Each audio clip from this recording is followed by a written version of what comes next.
you know, at Ice Fishing Minnesota, we try to have a page that is similar to like the bait shop.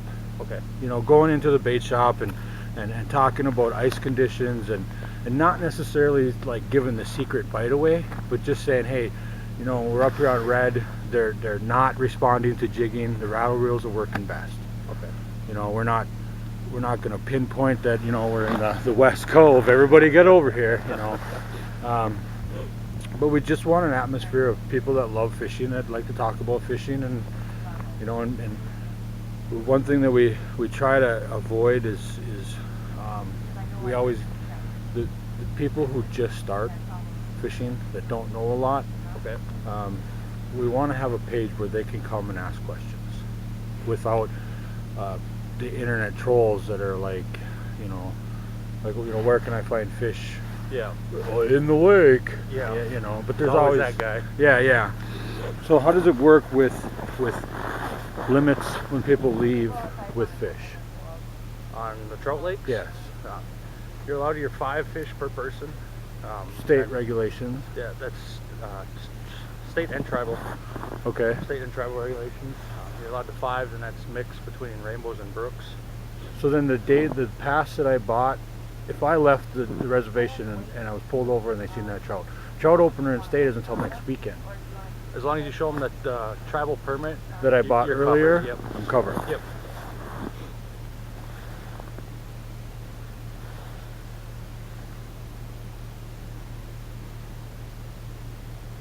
That's a lot of questions I get too, is if they need the state trout stamp. So you don't need a state trout stamp, you just need the daily? You just need the daily permit, or they do yearly licenses up here too. Oh, they do? For people that come up quite frequently to fish. I suppose the biggest question you get is, can you get me on lower? Yeah. Almost every group I have asks the same thing.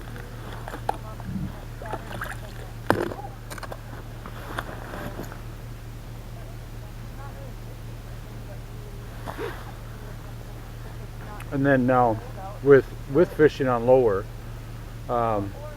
you guys you're allowed 100 per day. That's commercial fishing. Commercial fishing that has to be turned in to the fisheries. Yep. Every day. And then if you're fishing personal, then you're allowed 10. 10 personal per day. Per day, yep. Now, they don't net up here anymore, correct? Nope. The members themselves can't net. The fisheries crew does set a handful of nets. I don't think it's more than 10. But that's just to keep up with the demand of fish that are going out there on the market. So, yeah, and that's one thing I think people don't understand is you don't. I mean, if they go to a restaurant and they order walleye, it's got to come from somewhere. Yep. That demand has to come from somewhere. Yep. And that's Minnesota gold right there. Yep. And that's why they're setting the nets, because I mean we're not catching the demand that they need or they require. So in the wintertime, is there enough ice fishermen to meet that demand? No, that's why they're setting the nets, just to keep up with it. On a weekend we have maybe, I bet you, 30, 40 people fishing. Ice fishing. On Lower Red. Ice fishing, you mean? Yep, ice fishing. And in the summertime it's even less than that, because not a lot of people have boats. Right. So even though people see some pictures of, you know, people that have 20, 30 walleyes, there's only about 30 people out there fishing for this. Yep, daily. Yep. And then you guys get $1.50 per fish? $1.50 a pound for the 13 and 20 inch fish, and then from the 20 to 22 we get $2. And that's a pound or per fish? That's a pound. Okay. Per pound. So bigger fish, you would get a little bit more money. Yep. Now, do you get any more if you guys cleaned it yourself? No, everything we just take in. They have a plant right there. They send it through. They process it. Right. And then they send it down the line to get cleaned up. Right. And I believe the fisheries has a video on YouTube too. Yep, on the process. Right. So if anybody wanted to see how that went, they could go to YouTube and watch that video. Yep. I remember seeing it on there. Yep. I think you can just look up Red Lake Fisheries. I think it's under. I think you can find it under that.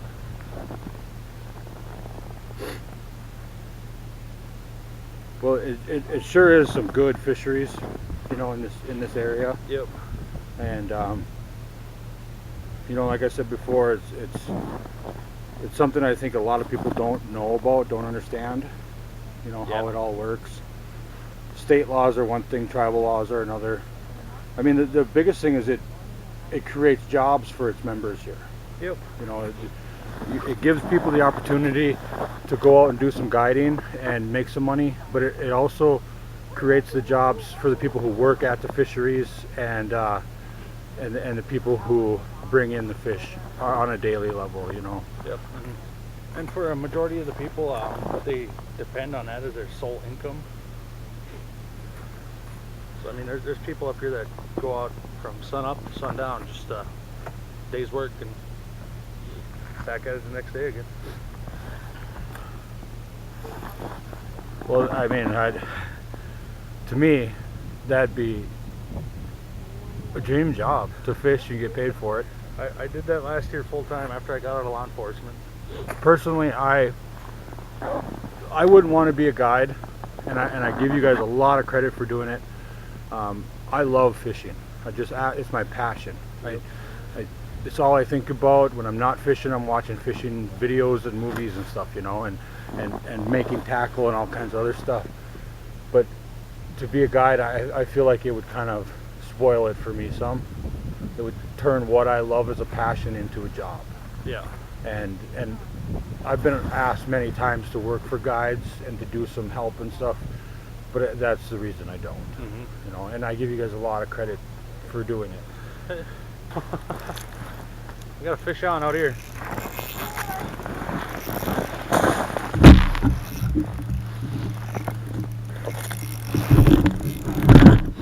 First fish of the day, guys.